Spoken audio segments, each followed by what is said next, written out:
우리가 하나님의 말씀을 보겠습니다. 하나님의 말씀은 요한복음 14장 16절부터 20절에 있는 말씀입니다. 제가 봉독합니다. 내가 아버지께 구하겠으니 그가 또 다른 보혜사를 너에게 주사 영원토록 너희와 함께 있게 하시리니 저는 진리의 영이라. 세상은 능히 저를 받지 못하나니 이는 저를 보지도 못하고 알지도 못함이라. 그러나 너희는 저를 아나니 저는 너희 속에 너희와 함께 거하시며 또 너희 속에 계시겠음이니라. 내가 너희를 고아와 같이 버려두지 아니하고 너에게로 오리라. 조금 있으면 세상은 다시 나를 보지 못할 터이로되 너희는 나를 보리니 이는 내가 살았고 너희도 살겠음이라. 그날에는 내가 아버지 안에 너희가 내 안에 내가 너희 안에 있는 것을 너희가 알리라. 아멘. 여기까지 봉독했습니다. 할렐루야. 하나님께서 이 세상을 아름답게 창조하셨다라고 했습니다. 그리고 하나님은 우리들의 마음에 영원, 이터널 라이프를 사모하는 마음을 주셨다라고 전도서 3장 11절에서 말씀을 해주셨어요. 그 말인즉 사람은 영원한 생명을 소망하며 살아가는 존재들이 되었다라는 겁니다. 그런데 그 영원한 생명이 어디에 있습니까? 어느 세상이 영원한 생명이 있는 세상입니까? 우리 하나님 아버지가 계신 곳이 영원한 생명이 있는 곳이에요. 우리는 그것을 천국이라고 합니다. 오직 하나님 아버지만, 영원하신 우리 하나님 아버지만 그 영원한 삶을 누릴 수가 있는 거예요. 그래서 우리는 어떻게 해요? 아버지께로 가야 우리가 가지고 있는 소망, 영원히 사는 소망을 이룰 수가 있는데 우리가 어떻게 아버지께로 갑니까? 여러분 다 아시죠? 내가 길이요 진리요 생명이니 나로 말미암지 않고는 아버지께로 올 자가 없다라고 했습니다. 오직 예수 그리스도만이 아버지께로 가는 유일한 길이에요. 오직 예수님만이 아버지께로 가는 진리의 길입니다. 오직 예수님만이 아버지께로 가는 영원한 생명의 길이 되는 거예요. 아멘, 아멘 하셔야 됩니다. 믿으시기를 축복합니다. 여러분 믿으시죠? 아멘. 그런데 이게 믿어지는 게 이상한 것 아닙니까? 이렇게 말 쓴다고 내가 아버지께로 가는 길이야라고 한다고 이게 믿어지는 게 이상한 것 아닐까요? 이 말씀을 우리가 어떻게 믿습니까? 이게 믿어지는 여러분들이 참 이상한 사람들이에요. 보세요. 예수님을 3년 동안이나 쫓아다닌 그 예수님의 제자들조차도 그걸 믿지 못했습니다. 그래서 예수님의 제자 도마가 말하기를 주여 내가 주께로 어디로 가는지도 모르는데 우리가 그 길을 어떻게 알겠습니까? 라고 이야기하잖아요. 또 예수님의 제자 빌립은 한술 더 뜹니다. 예수님 그러지 말고 우리에게 하나님 아버지를 보여주시옵소서. 그러면 우리가 족하겠나이다. 뭐가 좋게요? 만족하겠다는 거예요. 하나님 아버지를 우리에게 보여주면 우리가 확실히 믿겠습니다. 그 말하고 있는 거죠. 예수님의 제자들도 예수님이 아버지께로 가는 길이라는 것, 진리라는 것, 생명이라는 것을 믿지 못했습니다. 내일이면 예수님이 로마 병정한테 매맞고 십자가에 못 박혀 죽는 상황이 되는데도 그때까지도 예수님의 제자들의 수준은 그 정도밖에 안 됐습니다. 여러분들보다도 못했어요. 이게 원래는 당연한 겁니다. 근데 여러분들은 그 예수를 너무 쉽게 믿고 있단 말이에요. 왜입니까? 왜 믿게 된 겁니까? 어떻게 해서 여러분들이 그 예수를 믿게 된 겁니까? 바로 성령의 역사 때문에, 성령이 우리에게 오셨기 때문에, 성령님 때문에 그 예수가 믿어지는 거예요. 보세요. 이 부족했던 예수님의 제자들이 언제 달라집니까? 사도행전을 보면 예수님이 말씀한 대로 예수님은 하늘로, 제자들이 보는 것 가운데 하늘로 승천을 하시고 아버지께로 올라가셨어요. 그리고 사도행전 2장을 보면 오순절 날에 성령이 예수님의 제자들에게 임합니다. 그때부터 예수님의 제자들이 확 달라지는 거예요. 확 달라집니다. 그때서야 성령의 비밀이죠. 하나님이 우리에게 주신 그 비밀, 구약의 비밀이었던 예수 그리스도에 대한 것을 그냥 모든 것을 알게 되는 거예요. 아, 예수가 길이고 진리요 생명이고 우리가 예수로 말미암지 않으면 우리가 아버지께로 갈 수 없다는 것을 그냥 확 알아버리는 겁니다. 그래서 예수 그리스도가 하나님이심을, 하나님의 아들이 되심을 증거하는 복음의 전도자들, 사도들이 되는 거예요. 왜냐하면 성령이 누구입니까? 성령은 하나님 아버지의 영이에요. 하나님 안에 계셨던 하나님의 영입니다. 하나님의 진리의 영이고 하나님의 지혜의 영이에요. 그래서 그 진리의 영이 제자들에게 딱 임하니까 그냥 달라지는 거예요. 보여지는 겁니다. 알게 되는 겁니다. 그래서 고린도전서 2장을 보면 사도 바울이 이렇게 말합니다. 하나님께서 성령으로 이 모든 것을 우리에게 보이셨다. 고린도전서 2장 10절입니다. 오직 하나님이 성령으로 이것을 우리에게 보이셨으니 성령은 모든 것 곧 하나님의 깊은 것까지도, 그 마음의 깊은 것까지도 다 알고 계시는 하나님이라는 거예요. 그런 성령 하나님이, 그 하나님의 마음 깊은 것, 하나님의 모든 것을 다 알고 계신 그 성령님이 우리에게 임하니까 하나님의 그 마음 깊은 속에 있는 그것까지도 제자들이 그냥 한순간에 깨닫고 알게 되는 거예요. 즉 하나님의 마음이 성령으로 말미암아 제자들의 마음에 그대로 다운로드가 되는 겁니다. 그래서 한순간에 하나님을 알고 하나님의 뜻과 계획도 알고 성령 받은 그날부터 그들의 삶이 달라져 버리는 거예요. 복음을 증거하는 정말 사도들이 되는 겁니다. 그와 같이 우리들에게도 성령이 임함으로 하나님을 알게 되는 거예요. 우리에게 성령이 임함으로 정말 전혀 알지도 못했고 듣지도 못했고 상관도 없었던 그 하나님이 어느 날 나에게 아버지가 되는 겁니다. 하나님을 부르고 그냥 아버지라고 부르게 되는, 성령이 임함으로 하나님을 정말 알아서, 그 사랑을 알아서 그냥 하나님을 아버지라고 부르게 되는 거예요. 아바가 무슨 뜻입니까? 아빠라는 뜻이에요. 아빠, 어린애가 부르는 아빠입니다. 왜 아빠라고 부른다고 이야기합니까? 우리는 어렸을 때 그 아버지를 잃어버렸던 사람들이에요. 우리는 그 아버지 하나님을 잊어먹고 알지 못하고 몰랐는데 어느 날 그 아버지, 잃어버렸던 아버지를 찾은 겁니다. 그러니까 아버지가 아니라 그냥 아빠라고 부르게 되는 거예요. 그 몰랐던 아버지를 찾았을 때 그냥 아빠라는 소리가 나오게 된다라고 성경은 말씀해주고 있어요.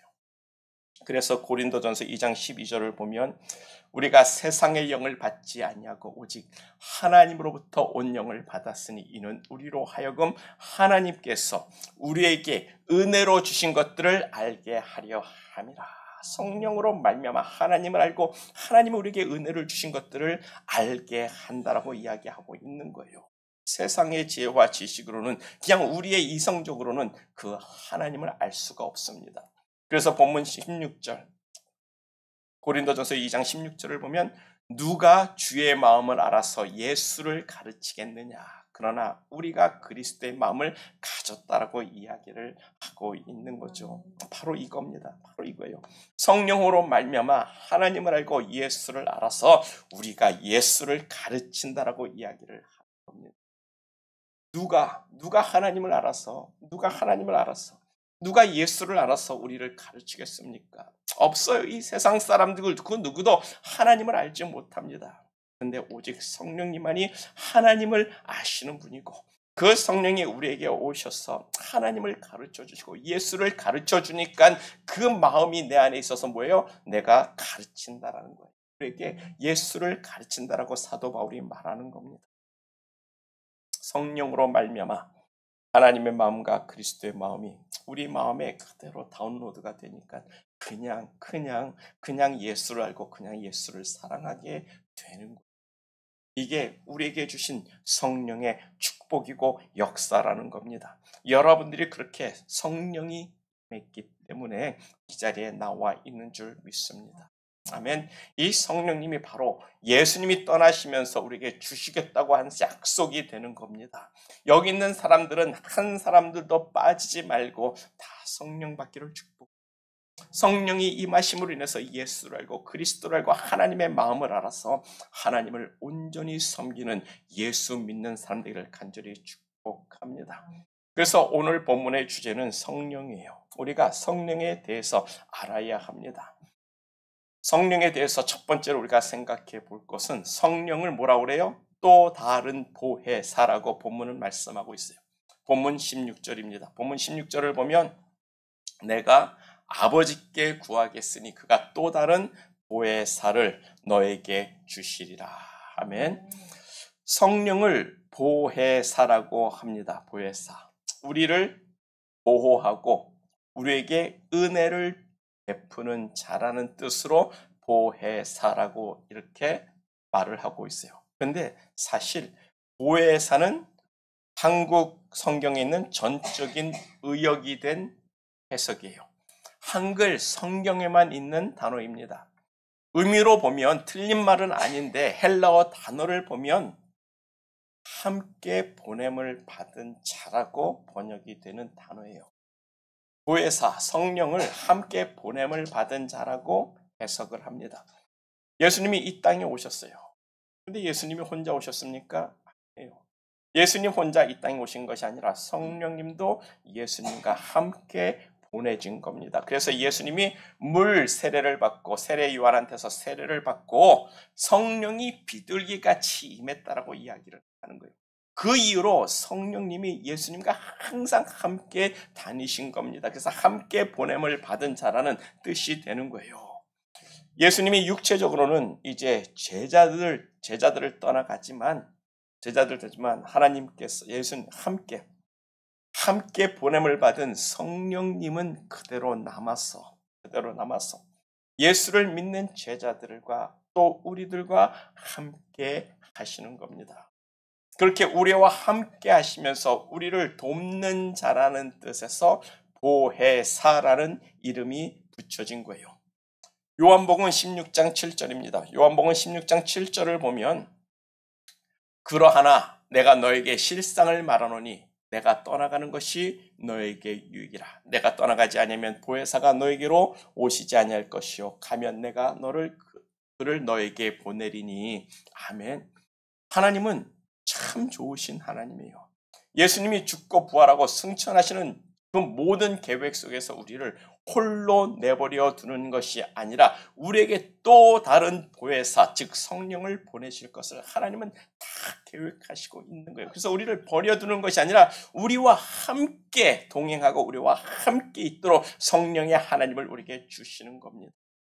그런데 또 다른 보혜사라고 할 때 우리가 생각해 보게 되는 것이 그러면 성령님 말고도 그 이전에 보혜사가 있었다라는 의미가 되는 거예요. 그렇죠? 또 다른 보혜사라고 하잖아요. 그러면 그 전에도 제자들과 함께 있었던 보혜사가 있었다라는 의미가 되는 건데 이 보혜사가 누구입니까? 그 전에 이 성령이 오기 전에 있었던 그 보혜사가 누구냐고요? 예수 그리스도죠. 예수 그리스도예요. 요한 1서 2장 1절 후반부를 보면 우리에게 대언자가 있으니 곧 의로우신 예수 그리스도라고 합니다. 여기서 이 대언자라는 말이 보혜사라고 번역이 된 헬라어 다. 그러니까 예수님이 우리에게 먼저 보내진 하나님의 보혜사가 되고 제자들과 함께 있었던 보혜사라는 겁니다. 그래서 종교개혁자 마틴 루터는 또 다른 보혜사를 또 다른 그리스도라고 해석을 하고 있어요. 또 다른 예수가 아니라 또 다른 그리스도입니다. 그리스도는 예수님의 사역을 의미하고 있는 거죠. 그래서 예수님이 제자들과 함께함으로 그들을 지켜주고 보호해주고 그들과 함께 있었던 것처럼 역시 또 다른 보혜사가 예수님처럼 그들과 함께 한다라는 의미에서 또 다른 그리스도라고 해석을 하는 거예요. 그러니까 예수님의 제자들은 이미 먼저 보내진 보혜사를 경험하고 있었어요. 예수 그리스도입니다.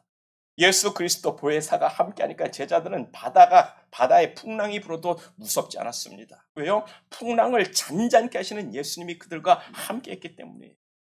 예수님의 제자들은 병 걸리는 것도 두렵지 않았습니다. 왜요? 38년 동안 병든 중풍병자를 고치신 예수 그리스도 보혜사가 그들과 함께했기 때문에 병 걸리는 거 하나도 안 무서웠어요. 그들은 죽음도 두렵지 않았습니다. 왜요? 죽은 나사로를 살린 그 보혜사 예수 그리스도가 자기들하고 함께 했으니까 그 죽는 것조차도 두렵지가 않았단 말이에요. 그런데 뭡니까? 그 보혜사가 자기들과 함께 했던 그 보혜사가 즉 예수님이 자기를 떠나간다고 하니까 그때부터 마음에 근심이 되는, 두려운 겁니다. 이제 우리 어떻게 하지? 예수 없이 이제 우리 어떻게 살지? 걱정이 되는 거예요. 그래서 예수님이 또 다른 보혜사를 너에게 보내신다라고 약속을 해 주시는 겁니다. 성령님은 예수님에게 이렇게 바톤을 받으신 우리의 보혜사가 되시는 거예요. 그 보혜사가 지금 여러분들과 우리와 함께 있음을 우리는 알아야 합니다. 믿어야 합니다. 그렇다면 우리도 예수님의 제자들처럼 그 보혜사, 우리와 함께 하시는 그 보호하심과 그의 능력을, 그의 기적을, 그의 일들을 행하실 것들을 기대하고 소망해야 합니다. 내 안에 계신 보혜사 성령님이 나에게 어떤 일을 행하실 것인가, 그런 기대감을 가지고 그가 나를 지키시리라는 그런 기대감을 가지고 우리가 살아가야 한다는 거죠. 비록 예수님은 육체적으로 우리를 떠나가셨지만 예수님과 같은 또 다른 보혜사 성령님이 우리와 함께 하십니다. 우리 안에 계신 성령님은요, 또 다른 그리스도요, 예수 그리스도의 사역을 이어받으신 삼위일체 중에 또 다른 하나님이 되시고 있단 말이에요. 우리의 인생에서 성령 하나님이 행하실 일들을 기대합시다. 그가 나에게 무엇을 행할 것인지, 나에게 어떠한 하나님이 되어 주실지 우리가 그 성령님의 역사심을 우리는 기대하고 살아가야 한다는 거예요. 그래서 그 보혜사의 사역, 그가 우리에게 주고자 하는 그 위로와 그 능력을 우리가 생각해 봐야 하는 겁니다. 보혜사가 함께 보냄을 받은 자라고 할 때 우리와 함께 하시는 하나님일진데 그 행하시는 일과 목적에 따라서 그의 이름이 달라지는 것을 우리가 성경에서 찾아볼 수가 있어요. 먼저 보혜사란 헬라어 단어를 보면 함께 보냄을 받은 자라고 번역을 했습니다. 이것은 법정 용어예요. 법정 용어. 우리가 죄를 짓고 법정에 갈 때 법정에 우리가 말을 못할 것 아닙니까? 여러분 법정에 서본 적 있습니까? 전 한번 서봤는데 말도 안 되더라고요. 그냥 입에서 입이 떨어지지도 않더라고요. 내 앞에서 있는 사람이 딱 철장에 채워서 딱 끌려가는 걸 보고 나니까 그 다음부터는 말을 못 하겠더라고요.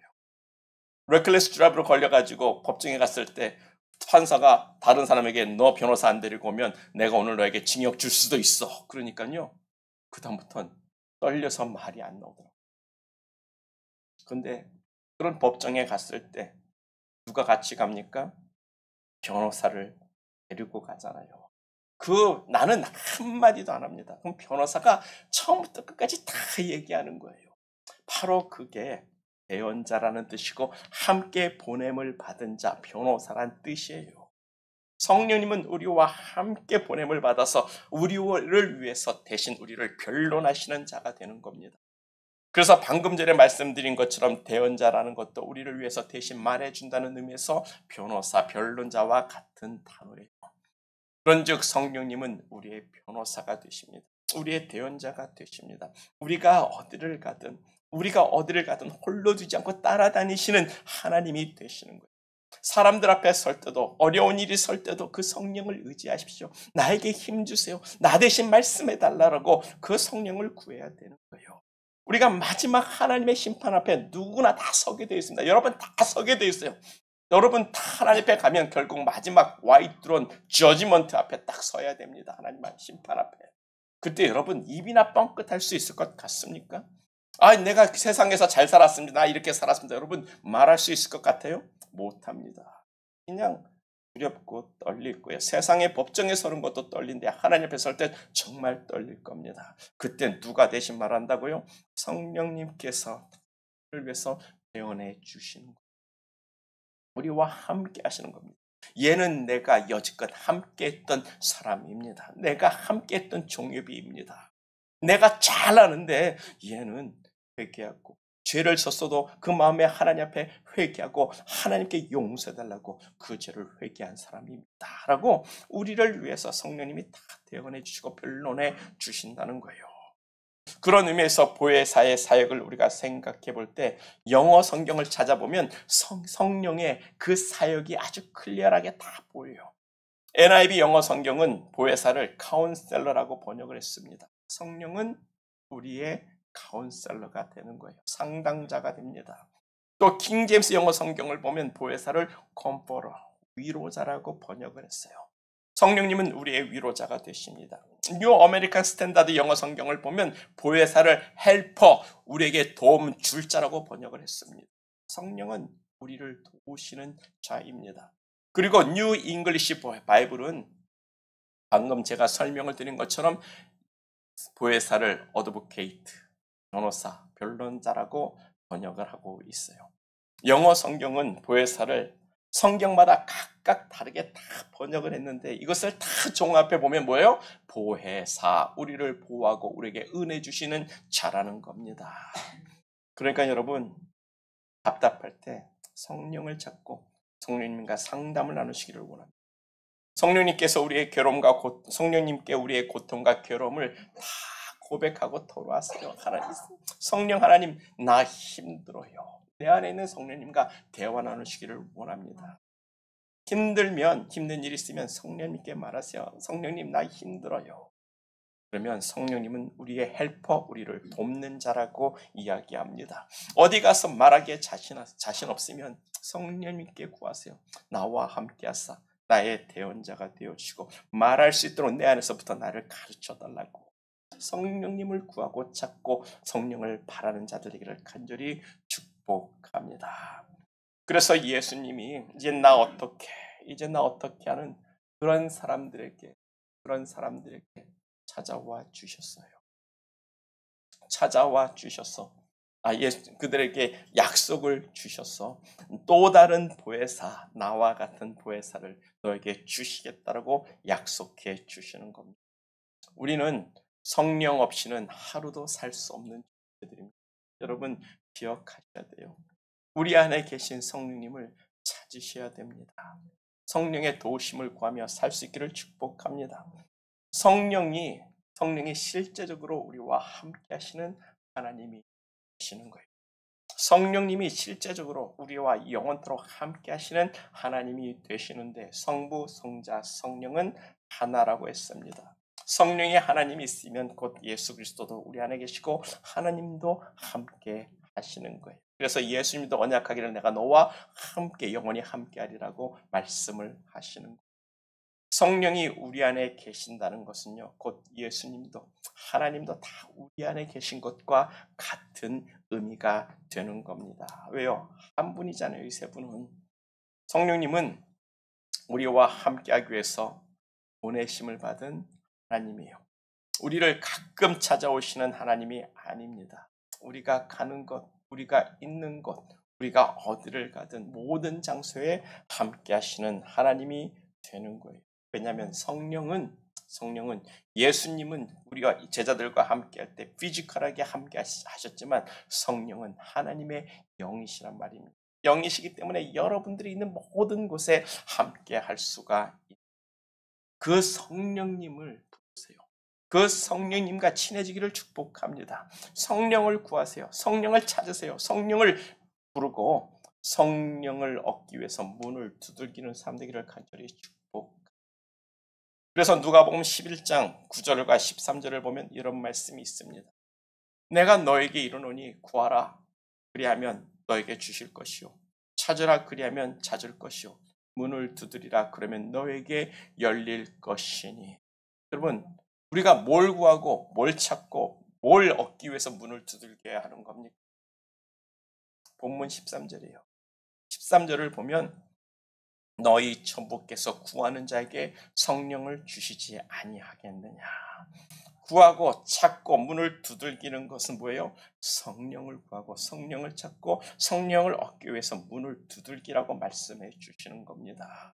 성령을 찾으시는 귀한 여러분 되기를 축복합니다. 그냥 하나님 나 성령 주세요. 하나님 나도 성령 임하고 나도 성령 안에서 살고 싶고 성령의 권능을 누리고 싶고 성령 안에서 감화 감동의 역사를 경험하며 내가 하나님 알기 원합니다. 여러분 성령을 구하세요. 내가 성령을 구합니다. 성령을 찾습니다. 내가 성령을 얻고자 하나님 이 하늘 문을 두드립니다. 나에게 성령을 주옵소서. 너희 천부께서 구하는 자에게 성령을 주시겠다고 약속하십니다. 성령이 임하시면 우리의 가진 모든 문제의 답이 있단 말이에요. 그는 상담자요, 우리의 도움줄 자요, 우리의 위로자가 되시고 우리의 대언자가 되십니다. 성령이 임하면 하나님과 예수님의 그 모든 것이 이해가 되고 그냥 주여라고 말이 나오는 거고 아버지라고 말이 나오는 거고, 성령이 우리의 도움이시며 성령이 있어야 하나님을 알고 하나님을 아버지라 부르게 되는 겁니다. 성령을 구하는 우리 모두가 되기를 축복합니다. 그래서 본문 17절이에요. 본문 17절을 보면 저는 진리의 영이라 세상은 능히 저를 받지 못하나니 이는 저를 보지도 못하고 알지도 못하니 그러나 너희는 저를 아나니 저는 너희와 함께 거하시며 또 너희 속에 계시겠음이니라. 아멘. 세상은 성령을 알 수가 없어요. 그러나 너희는 저를 안다고, 성령을 안다고 말씀하고 있습니다. 왜냐하면 성령이 우리와 함께 하시고 우리 속에 계시기 때문이라고 분명히 말씀하고 있단 말이에요. 그 진리의 영이 우리 안에 거하십니다. 아멘. 그게 얼마나 놀라운 축복인지를 우리가 생각해 봐야 되는데, 성령이 우리 안에 있다는 것이 어떤 의미라고 여러분 생각하십니까? 예수님께서 나는 아버지와 하나라고 하면서 하신 말씀이 있어요. 아버지가 내 안에 있고 내가 아버지 안에 있다. 그러므로 나는 아버지와 하나라고 이야기를 했습니다. 그렇다면 성령이 우리 안에 계신다는 것은, 내 안에 있다는 것은 나도 성령과 하나라고 말할 수 있는 근거가 되는 거예요. 성령님이 하나님과도 예수님과도 하나일진데, 그러면 우리가 성령 안에서 하나님과 예수님 안에도 하나가 되는 겁니다. 이 하나가 되는 것, 이게 얼마나 중요한 성경의 원리인지 여러분 기억하셔야 돼요. 요한복음 17장에 가면 예수님께서 내가 아버지와 하나인 것 같이 저들도 우리와 하나가 되게 달라고 이야기합니다. 우리가 예수 안에 있으면 예수님이 아버지와 하나이기 때문에 자동으로 우리도 하나가 되는 거예요. 그 하나가 됨의 원리를 예수님께서 내가 너 안에 너희가 내 안에 있다는 것으로 말씀해 주시는 겁니다. 그리고 예수님께서 친히 우리가 예수 안에 있어서 아버지와 하나가 되라고 이야기를 되게 해달라고 하나님께 기도를 하고 있단 말이에요. 그것이 성령이 우리 안에 있는 축복이 됩니다. 우리는 또 다른 보혜사, 또 다른 그리스도, 또 다른 예수가 아닙니다. 또 다른 그리스도 사역이에요. 성령님은 예수님의 메시아 그리스도의 사역을 이어받아서 우리와 함께하고 그 성령 안에서 우리가 하나님과 하나가 되는 놀라운 축복을 주시는 하나님이 되시는 겁니다. 그래서 세 번째로 또 다른 보혜사가 주는 유익을 살펴보면 예수님의 언약의 보증이 되시는 거예요. 본문 18절에서 19절을 보면 내가 너희를 고아와 같이 버려두지 아니하고 너에게 오리라. 조금 있으면 세상은 다시 나를 보지 못할 터이로되 너희는 나를 보리니 이는 내가 살았고 너희도 살겠음이라. 그 날에는 내가 아버지 안에 너희가 내 안에 내가 너희 안에 있는 것을 너희가 알라. 아멘. 성령님은 우리를 고아처럼 내버려 두지 않겠다라는 약속을 우리에게 주시는 거예요. 약속의 보증이 되시는 겁니다. 성령님은 하나님께서 내가 너희를 버려두지 아니할 거야 라는 그 약속의 보증으로 우리에게 성령님을 주시는 겁니다. 그래서 에베소서 2장 13절과 14절을 보면 구원의 복음을 듣고 그 안에서 또한 믿어 약속의 성령으로 인치심을 받았으니 이는 우리의 기업의 보증이 되셨다라고 이야기합니다. 먼저 하나님이 인쳤다라는 것은 다른 말로 사인했다는 거예요. 우리식으로 말하면 도장 찍었다는 겁니다. 뭔 도장을 찍어요? 너는 내 것이야. 내가 너를 구원하고 말 거야. 내 자녀가 되게 만들 거야. 너는 반드시 내 자녀가 될 거야 라고 하나님께서 우리에게 성령으로 사인을 해 주신 겁니다. 도장을 찍어 주신 거예요. 그것을 보증이라고 하는데 헬라어 문자적으로 보면 나온디파짓입니다. 우리를 구원하겠다라고, 내가 널 반드시 구원하고 말 거야 라는 그 보증으로 성령님을 우리에게 나온 디파짓 계약금으로 걸었다라는 의미가 되는 거예요. 하나님께서 우리를 구원하지 않으면 하나님이 어떻게 되는 거예요? 계약 위반으로 성령님을 떼이는 겁니다.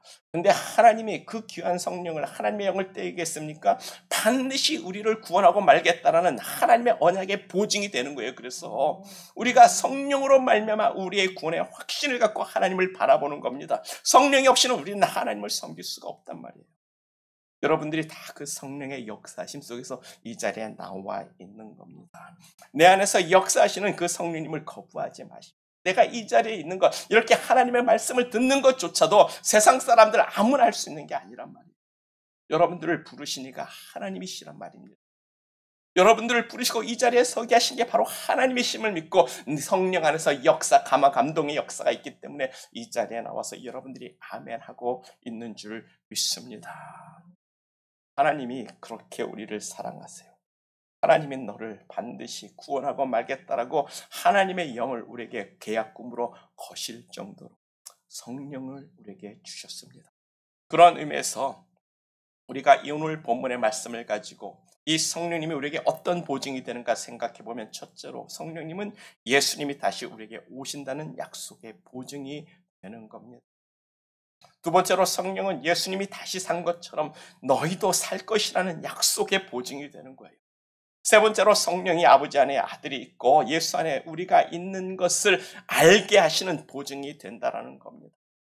그래서 그날에는 성령이 임하는 그날에는 너희가 알리라. 그것을 너희가 알리라. 아버지가 내 안에, 내가 아버지 안에, 내 안에, 너희가 내 안에 있는 것을 너희가 알리라. 아멘. 우리가 성령으로 말미암아 우리가 하나님 아버지를 알고 예수를 알고 내가 예수 그리스도로 말미암아 아버지께로 가는 것을 알고 내가 하나님의 자녀됨을 알게 되는 거예요. 성령의 임하심으로 우리가 예수 안에서 하나님과 하나가 되는 것을 아는 겁니다. 그래서 제가 담대하게 말씀을 드리는 겁니다. 예수와 성령 안에서 우리가 하나님 아버지와 하나가 되고 예수 안에서 우리가 하나님의 보좌에까지도 함께 앉게 되는 겁니다. 그 말인즉 우리가 예수 안에서 곧 하나님이 되는 겁니다. 우리가 그런 존재란 말이에요. 우리가 그런 존재란 말입니다. 예수 바깥에서는 절대 될 수가 없는데 예수 안에서 되는 겁니다. 그것을 성경은 자녀의 권세라고 말씀해요. 우리가 그 예수를 영접, 하나님의 자녀가 되는 권세를 주셨다라고 이야기합니다.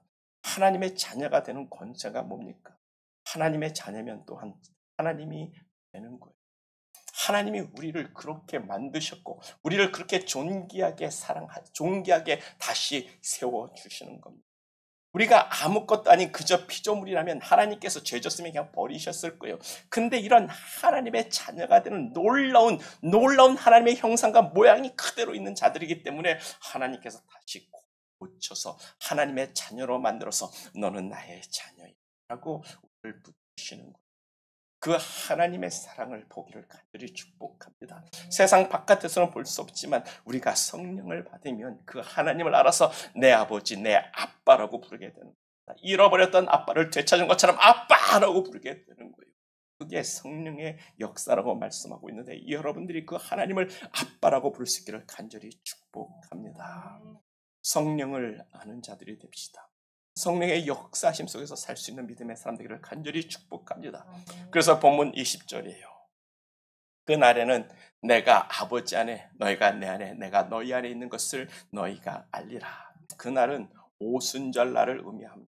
성령이 무지한 그 예수님에게 임하신 그날을 이야기합니다. 그날 이후로 성령의 역사심이 온 인류 가운데 퍼져나가게 되는 겁니다. 그 성령으로 말미암아 예수 믿는 자리에 서 있습니다. 아멘. 그 성령으로 말미암아 예수가 우리의 아버지께로 가는 길이라는 것을 압니다. 그 성령으로 말미암아 예수가 우리가 아버지께로 가는 진리임을 알게 되는 겁니다. 그 성령으로 말미암아 예수가 아버지께로 가는 우리의 영원한 생명이 되심을 아는 거예요. 성령이 아니면 이것을 가르칠 자가 있다 없다? 없다. 오직 성령이 우리에게 가르치시고 성령이 우리에게 오셔서 그것을 깨닫게 하시고 알게 하시는 거예요. 우리 안에 있는 성령을 사모할 수 있는 그런 사람 되기를 축복합니다. 내 안에 있는 성령과 친해질 수 있는 사람 되기를 축복합니다. 그 성령을 구하고 찾는 사람들에게 간절히 축복합니다. 그래서 말씀을 정리하면 또 다른 보혜사는 예수님을 대신하여 우리와 함께 하시는 또 다른 하나님을 의미하고 있는, 영원토록 우리와 함께 하시고 하나님의 마지막 그 심판대에 설 때까지 우리와 함께 가셔서 우리를 위해 태어나시는 우리의 하나님, 성령 하나님이 계십니다. 그가 지금도 우리를 돕고 계십니다. 우리를 위로하십니다. 우리의 카운셀러가 되십니다. 이 성령을 얻고자 구하고 찾고 문을 두들기는 선민장로교회 성도님 되기를 간절히 축복합니다. 성령은 예수님이 하늘로 승천하시면서 우리를 위해서 예수님과 사역을 어떻게 바톤을 돌려받으신 또 다른 그리스도요 전능하신 우리의 하나님이 되십니다. 이 성령을 의지하고 사모하는 우리 모두가 되기를 간절히 축복합니다. 다 같이 기도하겠어요.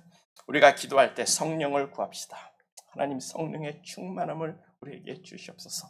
내가 성령으로 인하여 하나님을 더 알기 원합니다. 내가 하나님 알기 원합니다. 깨닫기 원합니다. 내가 하나님을 아버지라고 부르고 싶습니다. 내 마음에 성령이 임하게 해달라고 우리 한번 다 같이 한 목소리로 기도합니다. 하나님 아버지, 감사합니다. 성령의 역사